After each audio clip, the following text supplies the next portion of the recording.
이제 저희 마지막으로 저희 구정현 학예연구사님 모시겠습니다. 구정현 선생님께서는 그 작가와 출판의 다양한 접점들에 대해서 말씀해 주시겠습니다. 안녕하세요. 국립현대미술관 학예연구사 구정현입니다. 저는 이번 포럼에서 그 출판과 작업의 접점들에 관한 내용으로 발표 요청을 받았습니다. 이에 그 접점의 형태로서 이제 예술가들이 만드는 여러 형태의 인쇄물, 아티스트 북이라고 말할 수 있을 것 같은데요. 그것에 관해서 간략하게 말씀을 드리려고 합니다. 보통 이제 미술 출판의 사례들로는 이제 단행본으로 된 비평서나 이론서, 전시도록이나 아까 이제 계속 이제 언급되던 이제 작가 모노그래프가 있을 것 같고요. 그리고 카탈로그 레조네 등이 있을 텐데요. 이들 가운데서 일부가 아마 아티스트 북으로 이제 호명이 될 수 있을 거라 생각을 하고 있습니다. 그러나 여전히 사실 아티스트 북이란 용어를 사용하는 데 있어서 약간 이제 애매한 지점도 있고 어느 지점에서는 상당히 또 문제적인 부분이 있다고 생각을 할 때가 있습니다. 그렇기 때문에 항상 이제 아티스트 북에 관한 이야기를 하게 될 때면 아티스트 북이 무엇인가라는 가장 이제 근본적인 질문을 던질 수밖에 없는 것도 이제 현실이기도 합니다. 그렇기 때문에 이제 매체로서 아티스트 북이 무엇이고, 그리고 이제 그간의 어떤 미술사 안에서 어떻게 이 아티스트 북이라는 개념이 정의되고 변화됐는지를 살펴보는 것은 지금 현재 동시대의 출판의 어떤 모습을 살펴보는 데 있어서 되게 중요한 역할을 한다고 생각하고 있습니다. 물론 그 개념적인 부분을 떠나서 매체로서 그 아티스트 북이 갖고 있는 그 유효성이 저는 있다고 이제 개인적으로 생각을 하고 있고요. 그래서 이번 발표에서도 역시 이런 질문에서부터 시작을 하려고 하고 있고, 그리고 이제 아티스트 북을 만드는 다양한 어떤 주체들, 그리고 아티스트 북이라는 어떤 생태계가 있다면 그 출판 생태계를 만들고 있는 여러 조건들, 그런 것들에 대해서 한번 살펴보려고 하고 있습니다. 실제 이제 아티스트 북은 아티스트 필름이나 아티스트 비디오, 아티스트 런스페이스 등과 같이 아티스트 예술가가 주도하는 어떤 실천들로서 약간 분류가 되어 이제 개념화가 되었다고 이제 볼 수가 있는데요. 아티스트 북 역시 70년대부터 이제 유럽이나 미국에서 이제 일찍이 논의가 되었습니다. 첫 번째로 준비한 슬라이드가 사실 이제 김영진 선생님께서 준비한 거랑 이제 유사한데요. 상당수가 사실은 같은 어떤 그 시기에 대한 어떤 연구를 토대로 해서 아티스트북에 대한 이야기를 이제 할 수밖에 없을 것 같습니다. 그 클라이브 필폿의 이제 그 아까 말한 과일 샐러드 다이어그램인데요. 설명해 주셨듯이 필폿은 이제 저술가면서 편집자이기도 하고 큐레이터이기도 하고, 실제 이제 1977년부터 94년까지 뉴욕 현대미술관의 이제 도서관 사서로서 근무를 했습니다. 실제 이제 모마의 라이브러리 안에서 아티스트 컬렉션을 이제 만들었던 장본인이기도 했고, 그리고 꾸준히 이제 하나의 어떤 매체로서 아티스트 북에 관한 연구를 해왔습니다. 그러니까 다이어그램을 이제 보시면은 사과가 예술이고 서양배가 책이고, 이제 그 가운데 놓인 레몬이 이제 아티스트 북에 해당하는 영역입니다. 이 안에 보면은 그 아티스트 북이라고 우리가 부르는 것 가운데는 이제 북 오브제와 북 아트와 말 그대로 이제 문학 서적들이 이제 포함이 되어 있는 거죠. 이 다이어그램 자체는 이제 82년에 이제 만들어진 걸로 나오는데요. 실제 그 다이어그램이 어찌 보면은 60년대, 70년대의 어떤 시각 인쇄물의 풍경을 이제 반영했다고 볼 수가 있습니다. 당시 이제 많은 작가들이 어떤 저렴한 책과 엽서, 그리고 직접 이제 서로 건네진 우편들을 통해서 인쇄물들을 많이 만들어냈는데요. 특히 이제 플럭서스 운동에서 나오는 이제 파생되는 다양한 인쇄물들이 있었고, 그리고 여러분도 잘 알고 계시겠지만 이제 디킨스가 만든 썸씽 헬스 프레스가 되게 주요한 역할들을 좀 해왔던 것 같습니다. 그러니까 이렇듯 아티스트 북이라는 것 자체는 매체로서 예술가가 자신의 어떤 주권을 오롯이 발휘하고 뭔가 대안적이고 자율적인 매체로서 인식되어서 사용되어 왔다는 걸 알 수가 있습니다. 특히 70년대 같은 경우에 이제 개념미술가들이 아티스트북을 직접 생산하고 어떤 통제하는 과정 안에서 자신의 어떤 주권을 행사하기도 했고, 그리고 이것을 좀 더 소통을 하기 위한 확장의 매체로서 인쇄물을 적극적으로 수용을 한 걸로 이제 알고 있습니다. 그 다음 이제 보여드리는 이제 여러 어떤 그 슬라이드 같은 경우에는 그 70년대에 이런 아티스트북을 지원하고 보급하고 어찌 보면 이거를 이제 좀 더 활성화시키는 플랫폼으로서 생겨났던 것들을 좀 보여드리려고 하고 있습니다. 먼저 지금 보여드린 이미지는 그 1971년에 생겨난 비주얼 스터디즈 워크숍인데요. 이곳 같은 경우에도 그 아방가르드 예술을 아카이빙하는 비영리 기관으로 생겨났고 실제 아티스트를 연구하고 이제 일찍이 아카이브를 시작을 했습니다. 다음으로 이제 보여드리는 것은 아까 김현진 선생님께서도 말씀하시긴 했는데 이제 프린티드 매터의 거의 초창기 이제 사진인데요. 그 솔 루잇을 비롯한 개념미술가들과 이제 평론가이자 큐레이터였던 루시 리파드 같은 경우에는 아티스트북이라는 정의를 좀 더 엄격하게 내리는 어떤 시도들을 해왔습니다. 특히 리파드 같은 경우에는 그 아티스트북의 어떤 잘못된 표기, 그러니까 아티스트북이라고 표기를 할 때에는 항상 그 어퍼스트로피 S가 반드시 들어가야 된다는 거죠. 말 그대로 예술가의 책, 예술가가 만드는 책이라는 어떤 주체성이 되게 중요한 어떤 부분인데 그런 어퍼스트로피가 없는 그 상태의 어떤 그 문구를 볼 때마다 매우 이제 화가 난다고 이제 말할 정도로 아티스트북을 되게 엄격하게 이제 정의를 하고 했습니다. 특히 이제 76년에 리파드하고 이제 개념 미술가들이 만들었던 서점인 프린티드 매터 같은 경우에도 어찌 보면은 예술의 어떤 새로운 형식으로서 아티스트북을 인식시키는데 되게 큰 공헌을 해왔습니다. 특히 프린티드 매터가 약간 주장했던 그 아티스트북 같은 경우에는 말 그대로 이제 예술가가 만든 책을 뜻했고 대량 생산되고 보다 싼 값에 이제 유통 가능한 미술. 그리고 가장 중요한 것 중에 하나는 어떤 평론이랑 서문이 없는 책. 그리고 작품의 일부가 아니라면 그 어떤 것도 포함돼서는 안 되는 것이라는 되게 엄격한 이제 규정을 갖고 있었습니다. 그래서 프린티드 매터 같은 경우에는 아티스트북이라고 했을 때는 북아트하고 북 오브제를 사실은 포함하진 않았던 걸로 알고 있습니다. 이제 그런 관점에서 보면 그 클라이브 필봇이 만들었던 다이어그램과는 어느 정도 약간 좀 상충하는 부분이 있다고 이제 알 수 있을 것 같습니다. 반면에 이제 프린티드 매터 외에도 이제 76년에 만들어졌던 프랭클린 퍼니스 같은 경우에는 퍼포먼스 공간이면서 비영리 공간으로 실제 그 어떤 책을 어떤 작업의 도구로 매체로 활용하는 작가들을 지원하는 시스템들을 만들어냈습니다. 이곳의 이제 미션은 아방가르드 예술 행위를 보여주고 보존하고 해석하는 데 있었는데요.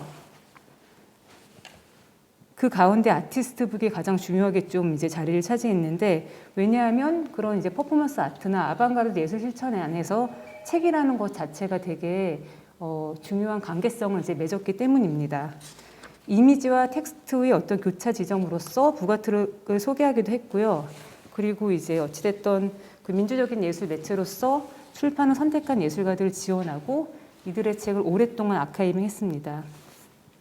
실제 그 뉴욕의 현대미술관에서 차지하고 있는 아티스트 콜렉션의 거의 많은 상당수가 프랭클린 퍼니스가 이제 20주년 됐을 때 모았던 13,500점의 아티스트북을 사실은 이제 이관하는 식으로 해서 진행이 됐던 거고요.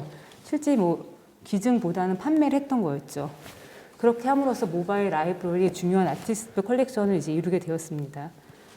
근데 이제 프랭클린 퍼니스 같은 경우는 이제 뭔가 과거에 있었던 어떤 그 60년대 어떤 실천으로 우리가 볼 수 있겠지만 실제 90년대 중반부터는 전자 아티스트 북이라는 어떤 개념을 또 만들어서 보다 인터넷 기반 아니면 전자 기반의 책을 사실은 시도하는 방식으로 해서 다양한 방식의 어떤 아티스트북을 추구하고 있습니다.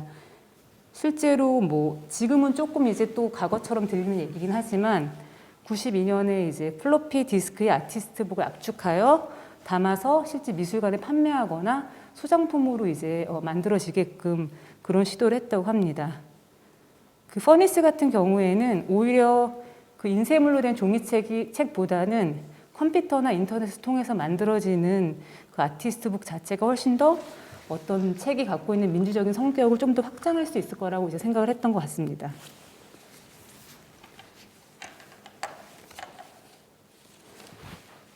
다음에 이제 보여드리는 슬라이드는 그 아까 이제 또 겹치는 슬라이드이긴 한데요. 울리세스 카리온이라는 이제 멕시코 작가의 모습입니다. 카리온 같은 경우에는 네덜란드 이제 암스테르담에 거주하면서 아티스트 스페이스를 만들어서 운영하기도 했고, 그리고 이제 뉴욕에 아까 이제 보여드린 프린티드 매터보다 1년 앞선 1975년에 서점 겸 갤러리를 만들어 운영을 했습니다. 아더 북스 앤 소라는 이름으로 이제 운영을 했었는데요. 어찌 보면 최근 이제 미술사 안에서 조금 이제 연구를 이제 막 시작하고 주목받는 이제 작가로 이제 볼 수가 있는데, 특히 이 율리세스 카리온 같은 경우에는 개념 미술가들 아니면 기존의 예술가들이 어떤 책을 다루는 방식에 있어서 어떤 오해들이 있다고 이제 언급을 하거나 아니면 약간 이제 비판적인 입장을 취하면서 실제 개념 미술가들이 만들었던 어떤 책들이 사실 일반적인 책의 어떤 태도와 방식을 답습했을 뿐이지 어떤 근본적인 변화를 만들어내지 않았다는 거에 대해서 약간 이야기를 합니다. 그래서 책이라는 것 자체가 그 형식이 사실 큰 변화가 없었기 때문에 이들이 만드는 어떤 책들이 어떤 뭐 되게 아방가르드한 어떤 예술 실천으로 사실 보기는 좀 어려웠다라는 어떤 그런 걸 사실은 좀 이해를 했습니다.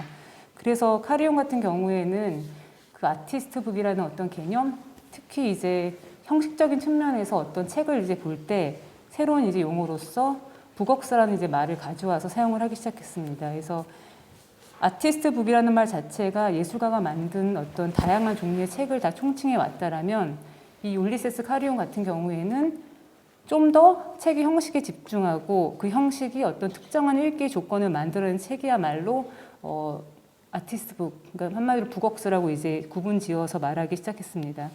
그리고 이제 그 다음에 보여드리는 슬라이드를 보시면은 필폿의 또 다른 다이어그램인데요. 이게 보니까 저는 그 가일 샐러드 다이어그램 같은 경우는 82년으로 되어 있고 이거는 2003년으로 제가 이제 알고 있는데, 어찌 보면은 이제 이전에 있었던 카리온의 그 북억스라는 개념, 그 책이란 형식이 작품의 본질이 되는 어떤 책, 이런 것들에 대한 어떤 분명히 영향 하에서 어떤 새로운 다이어그램이 이제 창출하지 않았나 생각을 하고 있습니다. 그래서 여기 보면은 조금 더 아티스트북에 대한 층위를 다양하게 만들어냈고, 그리고 이 가운데 보면 이제 북억스라는 게 존재하고 실제 북억스 사이에 이제 칠해진 부분이 아티스트 노블이라는 게 존재합니다.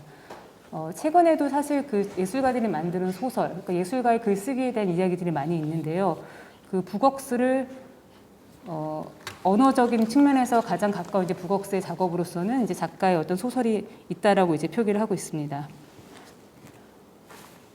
근데 이런 어떤 다이어그램이 되게 그 미술사적으로 우리가 아티스트를 이해하고 해석하고 뭔가 규정하는 어떤 그런 과정에서 되게 중요한 실마리를 줬다고 생각을 하는데, 그 이후에 이제 또 다른 다이어그램이 등장을 하는데 이건 조금 더 유머러스하긴 하지만 한편으로 지금 현재 동시대의 어떤 미술 출판을 얘기할 때 되게 필요한 부분들이 조금 녹여 있지 않나 생각을 하고 있습니다. 이거는 클라이브 필폿의 다이어그램을 업데이트한 버전인데요. 그 키오네 코치라는 작가가 이제 셀프 퍼블리싱 포스터라고 해서 만들었습니다. 이 다이어그램 같은 경우에는 좀 더 디지털 출판의 시대에서 아티스트북이 어떤 이제 양상을 띠고 있는지 조금 더 복합적인 어떤 양상을 이제 보여주고 있음을 이제 시사를 하는데요. 보면은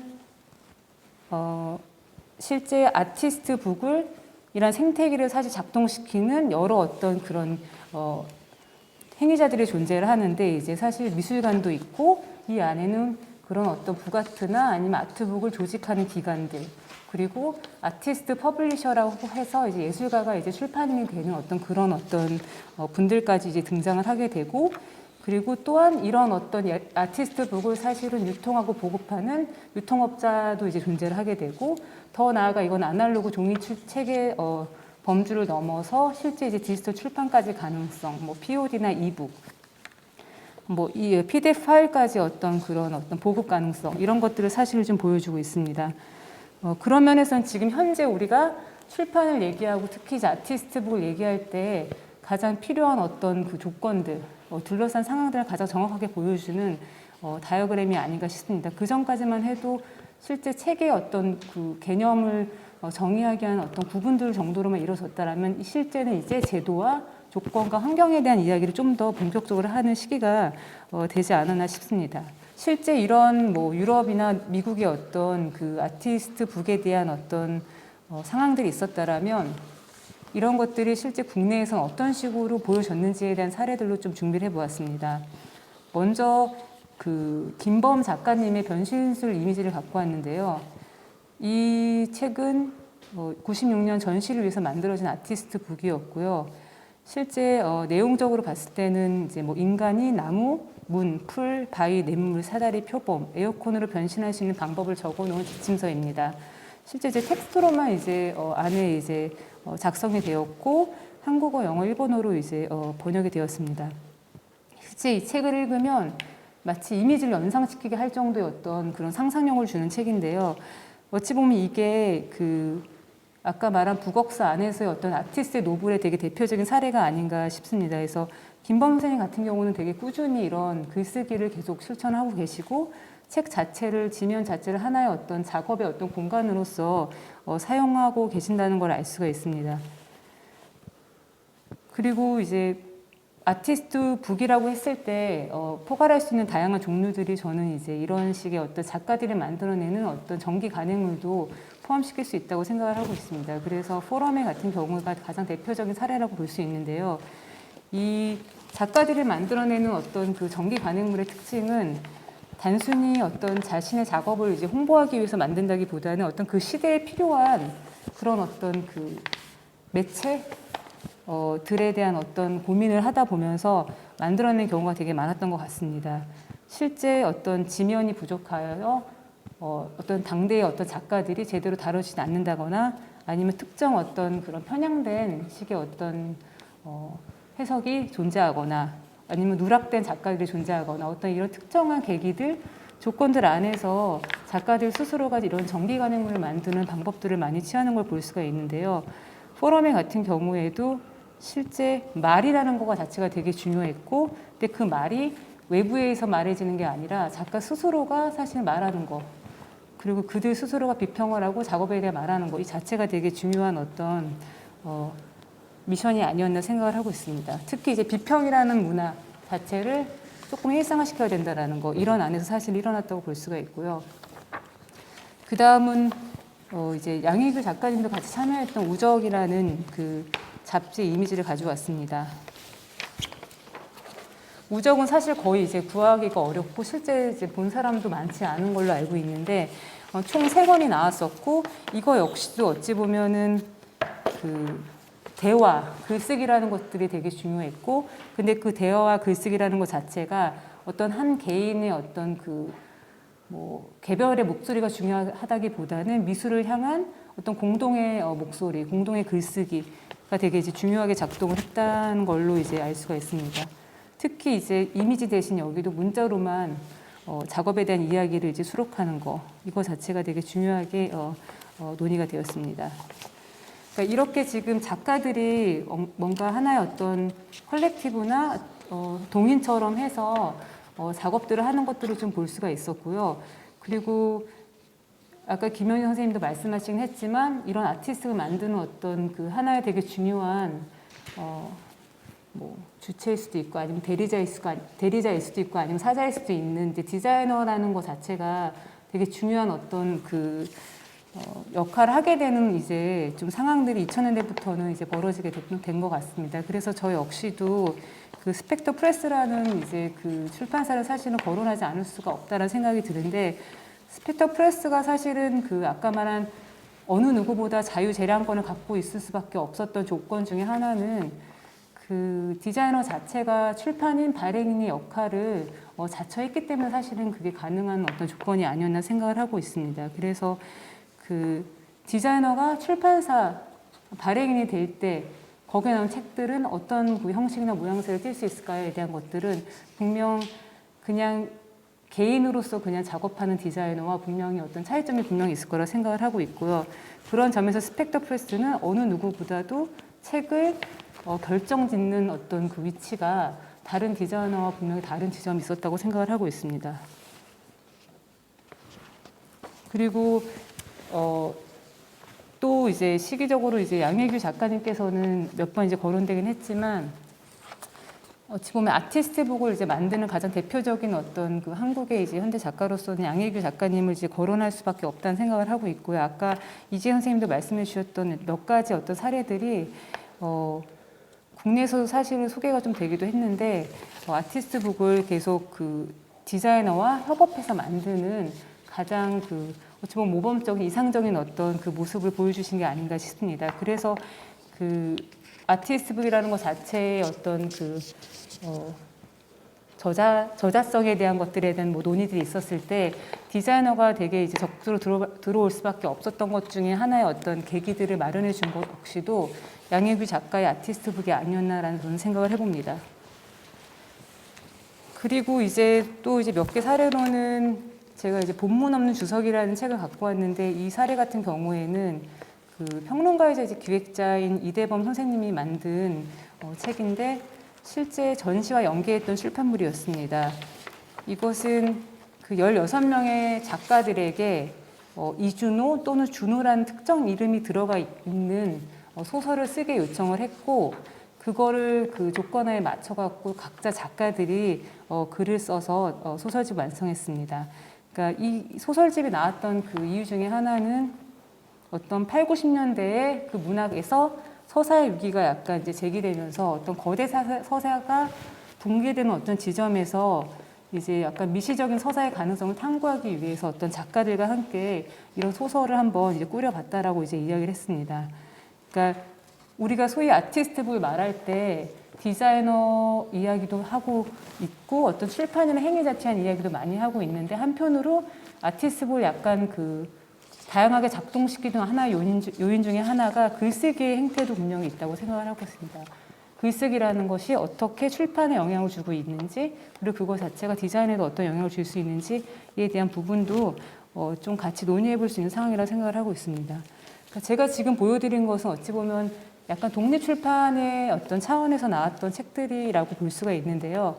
지금 현재 어찌됐든 제가 이제 기관에 있다 보니까 그런 미술 출판을 얘기하거나 아티스트북을 얘기할 때 중요한 것들은 기관에서 할 수 있는 역할이 또 무엇일까라는 고민들이 분명히 있는 것 같습니다. 그러니까 기관에서 만드는 책들이 일반 아티스트북 아니면 뭐 미술 출판하고 다른가 아니면 좀 더 그 미술 출판의 어떤 가능성을 좀 더 극대화할 수 있는 여지를 그런 역할을 만들어낼 수 있지 않을까라는 생각을 해보거든요.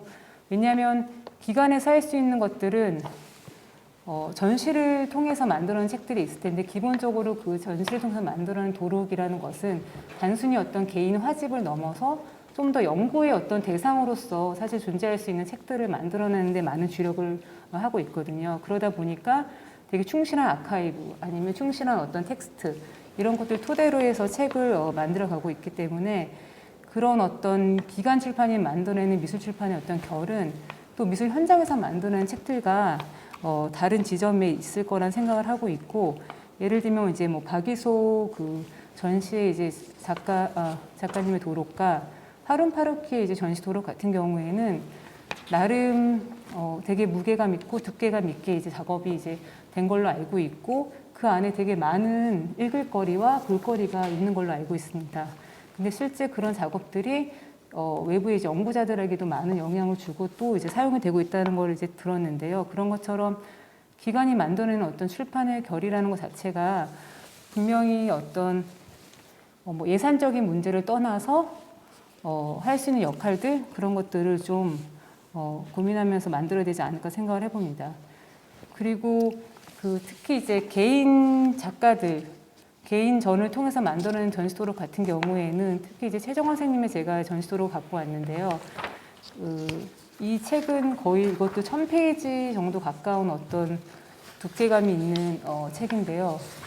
실제 작가의 어떤 그 작업을 만드는 어떤 태도나 방법론적인 것들이 사실 책에 고스란히 구조화되어 있는 책이라고 볼 수가 있습니다. 근데 이거는 실제 예산도 많이 든 걸로 알고 있는데 전시와 어떤 그 책의 구조를 가장 유사하게 만들거나 아니면 조금 이 정도의 어떤 그 공을 들여서 만들 수 있는 그 공간 자체도 사실 기관이 아니면 좀 불가능할 수 있다는 생각을 많이 하거든요. 그러니까 기관에서 만들어낸 책이 어떻게 또 공공성을 띠면서 실제 어떤 공적인 자료로서 이제 가치를 가질까에 대한 문제, 이런 것들을 좀 생각을 하게 만들고요.